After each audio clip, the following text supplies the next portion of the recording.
Hi everyone! Thank you guys for tuning in to another video of mine. I really appreciate it.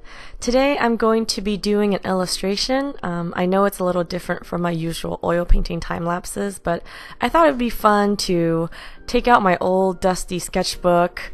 As you can see here, it's mostly filled with some old pencil drawings, and I just thought I would love to experiment with some markers and colored pencils and try to teach myself some different mediums, and hopefully these skills will help me become a better oil painter as well.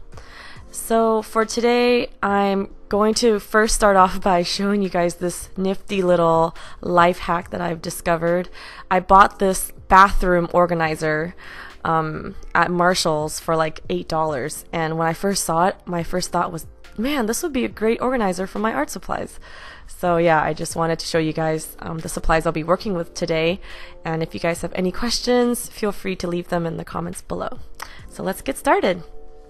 Today I'll only be using 3 markers: light Periwinkle, antique white, and rose petal, and these are all from the Blick brand. And also 2 Copic markers, which are the toner grade number 3 and toner grade number 10. And I'm also going to be lining a little bit with this Micron pen. It's in 01 size in black. And for my very white highlights, I'm using this old Gellyroll Gel Pen. You can't even see the writing on it anymore, but it's lasted me a few years and it's probably going to die soon. And of course this white charcoal pencil for highlights, and I really don't remember the brand. As you can see here, it's all smudged out. It's very old as well. And these 4 color erase colored pencils. So they're basically like regular Prismacolor pencils, but they have an eraser on the back. Yay! For mistakes. Okay, so I'm starting off with a sketch in, I think I'm using Lavender here, which was one of the 4 colored pencils I use. And this is a first for me. I usually like to do my drawings with graphite.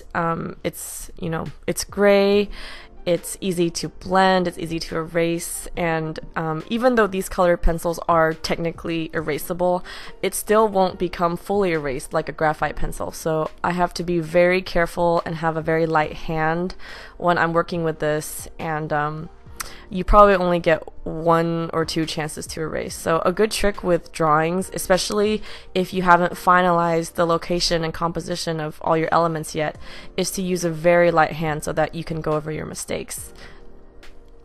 And I began with just coloring with this light Periwinkle, which is this gorgeous, almost grayish lavender color. And this is probably the second time I've ever even played with markers. The first 2 times I honestly was just goofing around and experimenting, and this is the first legitimate piece of art I've done with markers. So I'm actually very nervous here, and the reason why I only chose 3 colors was I just wanted to be careful, and I didn't want to burden myself with having to think about how to match all the colors. So I also picked 3 pastel colors because they were light, and I figured they would be easy to correct if I made a mistake. And okay, so funny story here. I used this marker called Antique White, and it came out super yellow. I honestly did not expect this. I mean, I did test this marker out before I used it, but for some reason on the Moleskine paper, maybe because the paper itself is kind of creamy and beige, I mean, it just made it super yellow, and at this point I was terrified. I was actually thinking of starting over, but I really wanted to just try to fix it. I thought it'd be an interesting adventure to try to make her not look so sick and not look so much like a witch, I guess. So I'm trying to put in a little bit of this light pink color called Rose Petal. Hopefully the pink will make her look a little bit more warm and have a nice human glow to her instead of looking like a ill witch. Also, I'm going back with that lavender colored pencil and brushing over the shadows with it, because lavender and yellow, so purple and yellow, are complementary colors, and when you mix 2 complementary colors together, it tends to make like a nice gray average color. So if I wanted her face to look less yellow, the solution that I came up with was to introduce a little bit of purple to balance out the yellow and make it a little bit less saturated, a little bit more gray. Okay, and I think at this point I'm just layering colors until I get the face looking like I want it. So I want to take this time and try to tackle a few more of your frequently asked questions. And you know, as promised, I'm going to try to answer one or two or maybe more per video. So one question that I really enjoyed reading was from someone on Patreon named Carlos Collective, and he asked, at what moment did you decide, okay, I'm gonna take it all seriously and start making some money?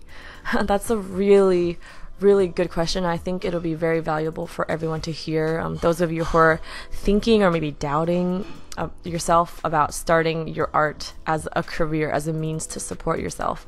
Because I was on the same page. I kind of always did art as a hobby, and in my head, if you weren't going to be like a world famous artist, then there was no way for you to make like a decent living. I always thought it was very black and white. Like, you were either a starving artist because no one knew about you, or you were world famous and, you know, you have patrons lining out the door and you're like a billionaire. But I think ever since social media, like Instagram, became more mainstream and I started getting involved in actually using Instagram, I discovered a lot of artists who were not only similar to me in age, but also in kind of the lifestyle. I never really knew what an artist's lifestyle looked like.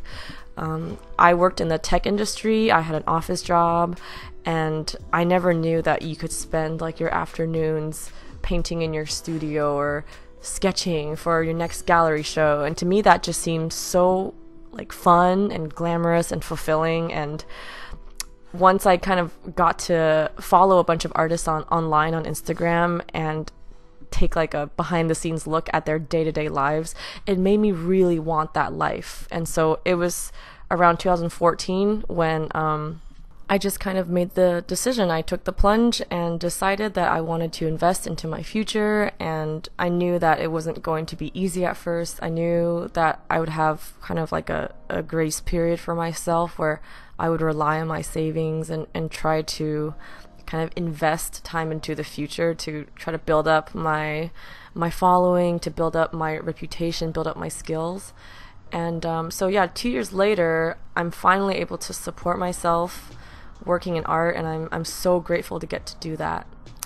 So yeah, thank you guys so much for watching this. I'm gonna try to upload more videos like this and more often, because these videos don't take me too long. But of course, no promises. I don't want to let you guys down, but I will try my best to upload as many as I can. And this piece is also available in my shop, which is linked below.